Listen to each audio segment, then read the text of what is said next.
première des questions qui est posée, c'est la question de l'augmentation des salaires, du pouvoir d'achat des retraites.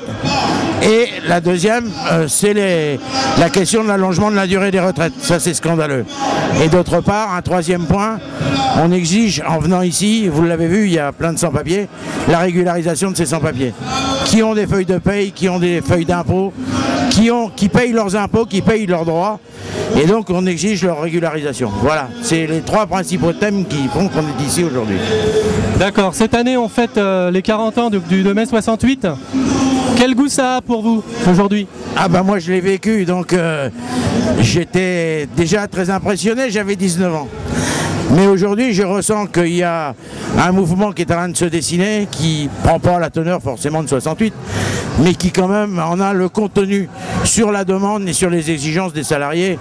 Parce qu'aujourd'hui, on voit que les bas salaires, les salaires à temps partiel, tout ça, ça va pas, quoi. On est là pour défendre notre service public d'éducation, parce qu'on considère que la politique éducative actuelle du gouvernement s'apparente à une casse de service public d'éducation systématique, puisque c'est une logique idéologique qui conduit à supprimer massivement des moyens. Donc oui, c'est aussi pour ça qu'on est là. On a nos revendications à porter, c'est pour ça qu'on se joint au cortège des salariés aujourd'hui, avec les étudiants également. Mais de toute façon, depuis plusieurs mois, c'est sur la mobilisation autour de la question des moyens que se fait le mouvement lycéen, et je crois qu'on ne pourra pas en sortir sans avoir obtenu un signe fort sur cette question des moyens.